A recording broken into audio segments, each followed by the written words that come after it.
Sekaiju, so I thought I'd help. So this is a sort of randomly assorted, unscripted, getting started guide, if you will, for Sekaiju. So you've downloaded Sekaiju, you've opened it, and you see this, and you're like, what the fuck am I doing? Well, let's break it down. So the first thing you'll probably notice is you have your track list here. This is where all of your channels are. They're pre-made for you already. You'll notice they have no names. They're all set to piano, so on and so forth. That's absolutely fine. So let's start with setting a different instrument. Really simple. See this bit here, the program number? You just change that to control the instrument. Quite simple, really.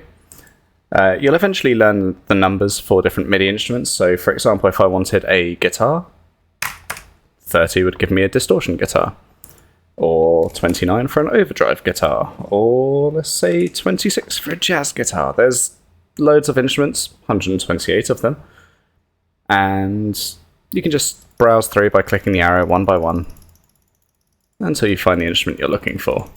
If the instrument you want isn't there, I'm sure there's something that sounds similar enough to what you're looking for to give you the texture and sound that you're looking for in the song. So, speaking of which, you're going to want to place some notes, make some chords, play some music. Well, how we do that is we choose what channel we want. So in this case, I'm going to go to my distortion guitar channel. We right click anywhere here on the right hand side, and we go to the piano roll window. This will open up another window. You can make this as big and small as you want, or you could maximize it for ultimate viewing pleasure. And it's quite simple here. So we have some tools in the top left corner. We've got the pencil, we've got the line, we've got the eraser, and we've got the selects. And if you hover them, it'll show you what hotkey they are. So in terms of pen or drawing mode, we can just place a note, and away we go. So let's just have, I don't know, a basic power chord in D. There you go. I've drawn 3 notes. Now I want to hear them. How do I do that? Well, at the top we have the play, back, forward buttons. We could just use those. Nice. Or alternately, we can use this part of the window here, clicking with the left mouse button to just select where we want to start playing and space to play. Quite simple.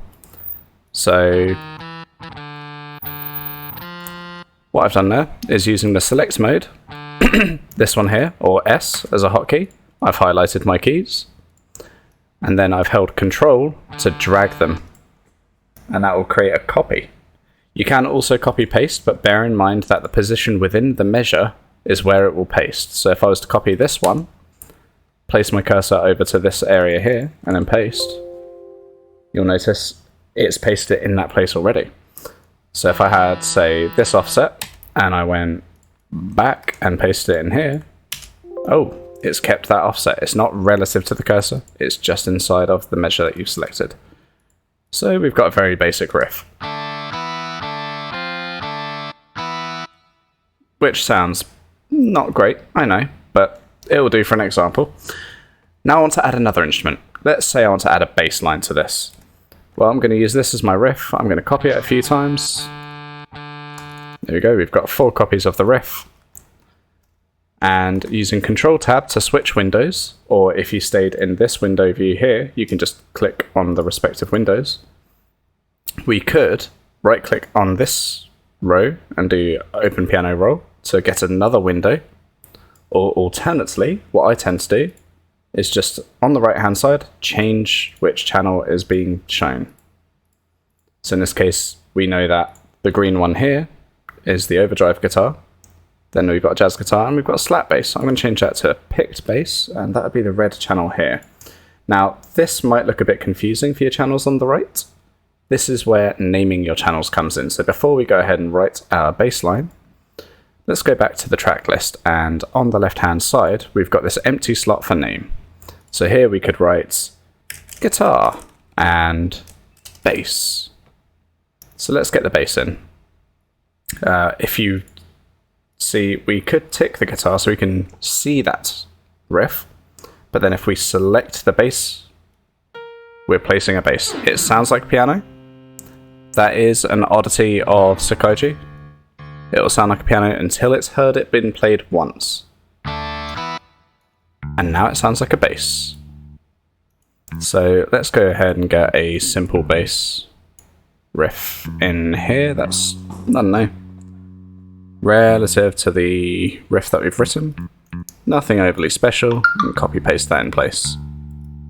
Oh, as you can see, I've misaligned that. There we are. Sweet.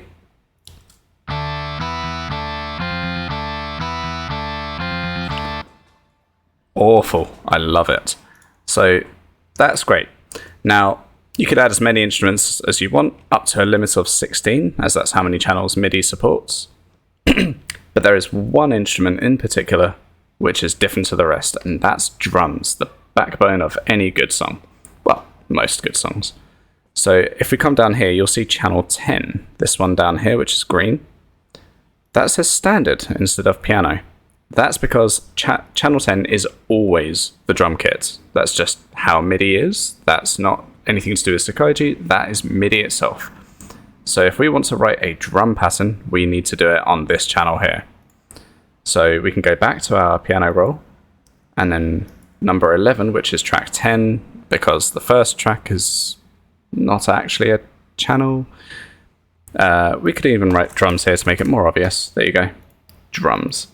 So we've gone into the drums mode. I'm going to hide the other pieces for now. And you'll notice the notes on the left have changed to all of the different pieces of the drum kit. Wonderful. So the notes that we place into the piano roll need to line up with the notes over here for what we're looking for. So for example, we want a kick drum, this one here. So if we put a note in line with that, that will be a kick drum. So let's, I don't know, some weird kick pattern. And then we can do the same here. So we've got open hi-hats. Pleasant enough. Closed hi-hat. And screw it. There's a couple of different snares. I think that one sounds better for what we're doing here. So let's put that one in. Cool. We've got a really basic drum pattern. Let's copy that across as well.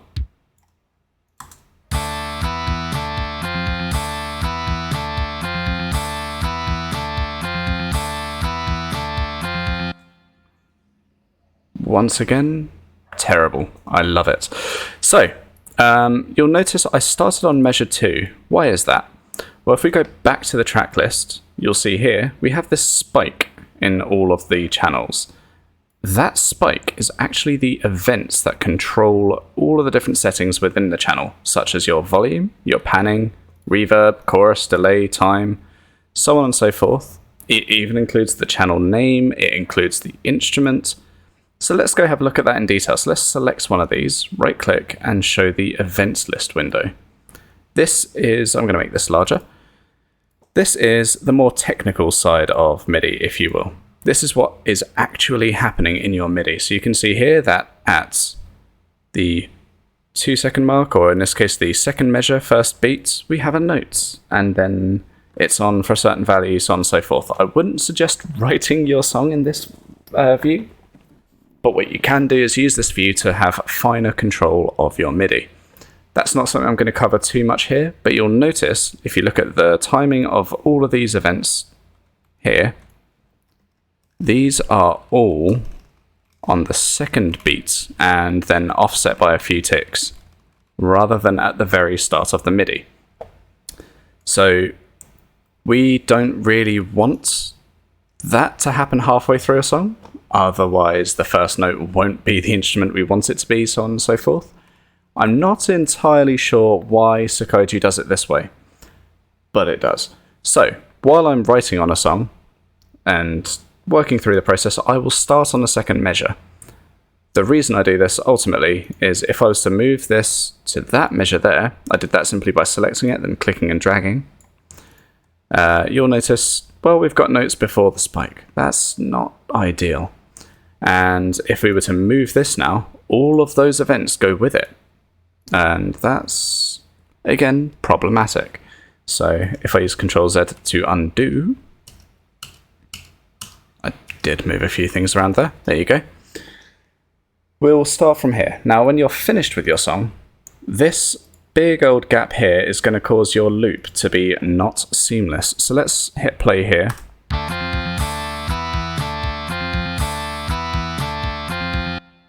you'll notice it loops,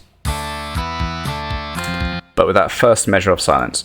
So for argument's sake, let's say you've finished your song. Well, click and drag from the top left corner all the way to the far right as far as your song goes. This will select absolutely everything in your song. Now click and drag left one cell. What this does, we'll go to the event view to show you this. I'm changing windows with Control Tab. If I go to the top here, you'll notice they're now all at the first measure, the first beat, 0 ticks, or the very, very start of the song. Can't get any earlier than that. So what this has done, obviously, is make it easier now for the song to loop. So if I was to loop the song, seamless. The reason I don't do this at the start of creating a song is, let's say, oh, this first set of music I've done here, I want to copy that to go later on over here. Well, I've just copied all the events. You can see the spike on the far left there, which is all of the different events being controlled. Generally speaking, that's not a big issue until I move this to a different channel. Because inside of this, if I go to the event view, you'll notice it's changing things in channel 1 when we're actually in channel 2. This can create some very unexpected issues and weird complications, so just don't do that, basically. For the sake of simplicity, as I said, start on the second measure until you're finished with your song. Like so. Now, other things you may want to be aware of. So, in my case here, I'm actually using a tool called Virtual MIDI Synth to be my MIDI output. This allows me to hear it in different sound fonts. So for example, I can use the Roland SC55 sound fonts, and suddenly my MIDI will sound different. If you want to use the same, it's quite simple. I won't run through the process of getting a sound font and setting that up with Virtual MIDI Synth. That's something for you to do on your own. There's enough guides online.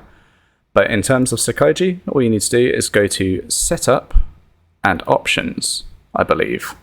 Nope, my bad. Setup MIDI device and instrument, sorry. And in here, we can control what the MIDI output port is. So as you can see, we have MIDI Mapper, Microsoft GS Wavetable Synth, which is generally what I write my MIDIs for, and Virtual MIDI Synth. So if you want to change your MIDI controller, that's how you do it. Next, let's talk about changing tempo, time signature, and stuff like that. So you'll notice in the top already, we do have a tempo of 120 beats per minute and a 4/4 time signature, the standard, if you will. We have two ways of controlling this. So the first way is probably the easier, but less precise way. We can right click, and you'll see we have tempo, time signature, and key signature options. We can insert one, we can modify the selected one where we are right clicking, or we can delete it entirely. So in this case, I'm going to modify the tempo. We're going to slow this one down to a cool 95 beats per minute. Why not? And that's how you do it. Same with time signature. So I could modify the time signature and make it a 3/4 time signature if you so wished. Leave the other numbers as they are. Generally, it's only the drop down. So let's say I wanted to do a 9/8 time signature. That's how you do it with the numerator and denominator. But because the song was written in 4/4, song is a choice, I guess, to refer to this riff. We'll keep it in 4/4. So let's say partway through the song, I wanted a time signature change. Let's say here I wanted to go into 3/4. Well, I can right click up here, insert tempo, insert time signature, and we'll just select 3/4. Now, before you hit OK, take note of the time.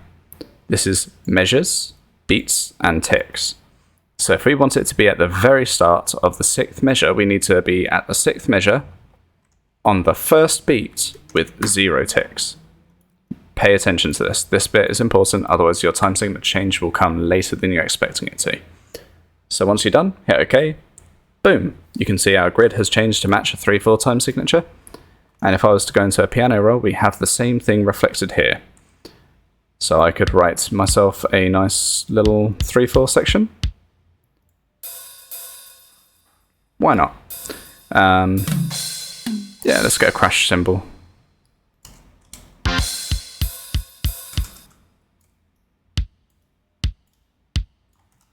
And let's put the snare on the first of every second measure.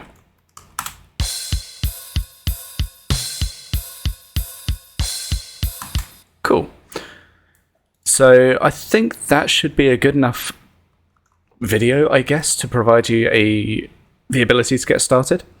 The last thing I would suggest is how you save your MIDIs. So obviously we can hit save, that's fine. I'm just going to dump this in my MIDI folder here. So you'll notice it starts with an SKJ file or a Sekaiju sequence file. I personally wouldn't bother with this format. It has its benefits, but they're kind of few and far between. I would suggest going straight into a standard MIDI file. So if you were to save that, boom, you have a MIDI that you can use in Doom, you can use in any other games, or just as a MIDI itself. Quite simple, quite easy. Done. Last things, if there are any, let's have a think. Ah, yes, there's a couple more things we could go through. So let's talk about what a lot of people would refer to as automation. So things like pitch bends, volume shifting, changing the panning of the channel partway through. So let's say I wanted to have this set of drums here fade in. Well, we can do that in a number of ways, but the best way is down here at the bottom, in the bottom right corner. You'll notice we have all these different controls, and one of them is expression. Now, I know you were looking at volume. So was I when I started. Volume is the track's overall volume. So if you change this, it can make it unexpectedly loud. The reason I say that is here, you'll see we've controlled our volume. At the moment, it's at 100 out of 127 maximum. If you change the volume, it changes that number there, but it doesn't reflect it. So let's use the expression instead. So now, what we want to do while expression is selected and the channel we want to do the fade in this case the drums, is selected, we're going to go to the line tool in the top left corner. And then down here, in line vertically with this part of the piano roll, we can go from the bottom and draw a line up to the top, going across. That will fade in the volume of the drums from the quietest it could be to the loudest it could be over the course of this riff here. You'll have to forgive how bad this is going to sound because of the riff, but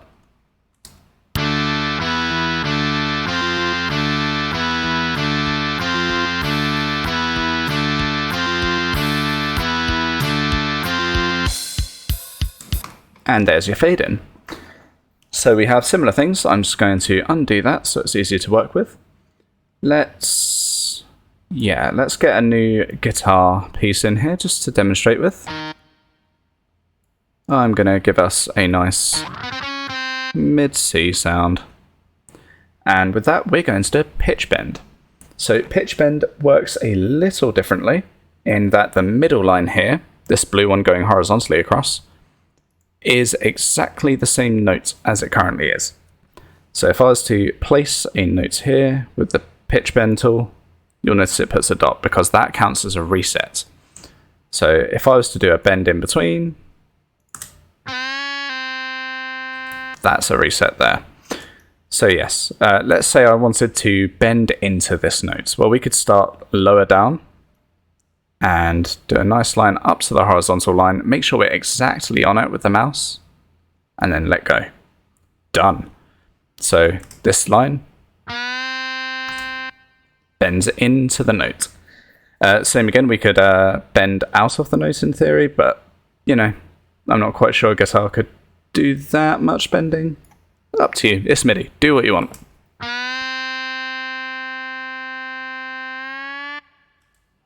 Easy. You'll notice, based on audio, that this was a 2 semitone bend and this was a 2 semitone bend. So if I was to put a note here, and at the start of this note, reset the pitch bend as it bends in, same pitch. So every 2 of these grey horizontal lines is 1 semitone, just so you're aware when using a pitch bends how much you should do the bend. Other things like modulation exist. So let's say I wanted to make it sound like I'm doing a little bit of a wiggle with my finger on the guitar. Well, let's just put a line in here for the modulation. So it'll start the note normally, but when it gets to this line here, you'll hear it starts to do a pitch bend wobble. Perfect when you want to do things like, let's say you're doing a pan flute in a more Egyptian-styled Phrygian piece of music. You know, you could give it that little woo sort of sound, for want of a better way to explain it. Equally, you know, you're soloing your tits off on a guitar. Cool. Put a bit of modulation in there. Gives it a nice little bit of spice and a bit of flavour. If there's anything else that's worth mentioning, it's if you notice this is carrying on. Let's say I had more of a riff going on over here. Whatever. It's going to sound bad. But the point is, you'll notice when we play it, it's still modulating. So you will need to make sure that after your modulation has been done, let's say I wanted to stop it just before the end of this note, go back to the bottom and click to reset. You need to tell it, hey, stop doing this, otherwise it won't. Same with panning, you know, above would be to the right, bottom would be to the left, or vice versa, I'm not sure which. Test and you'll find out. And then there's a few other controls which obviously you can see have no names. They do possibly do things, but don't always do things. And then other things will control things like the reverb, which most MIDI outputs don't support. Generally, I've covered the ones that you're going to want to actually use. Is there anything else that's worth talking about? Yes, one last thing. This is the final thing. So you'll notice so far,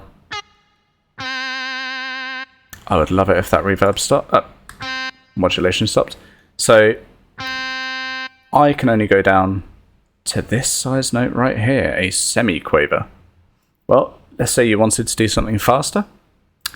You can change the minimum or maximum grid setting here. So let's say I wanted to do demi-semi-quavers, or half of what we had there. There you go. Simple as that.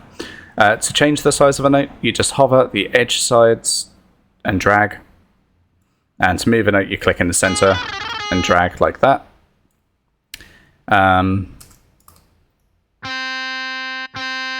Fuck it, little Iron Maiden gallops. Why not? And then let's say, I wanted to modify the length of a note by a percentage for whatever arbitrary reason you may want to do that. I do this all the time.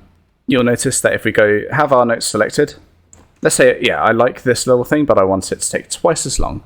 Fine. Select it, go to edit at the top, and you'll notice we have a bunch of modify options. In this one, we're going to do modify events time. And we have different ways of modifying it. So we can increase it by a certain amount of ticks, we can increase it by a certain amount of beats or measures, or in this case, percentage. To make it twice as long, we'll put 200%, so that's double. Boom, there it is. Now it takes twice as long to play that same piece. Easy enough. Same goes for other modifiers. So let's say I wanted to just change the key of everything here. Select it all, edit, modify events key. This will raise it up by halftones or semitones. You can randomize it. You can do entire octaves instead. Generally, you do halftones, and there you go.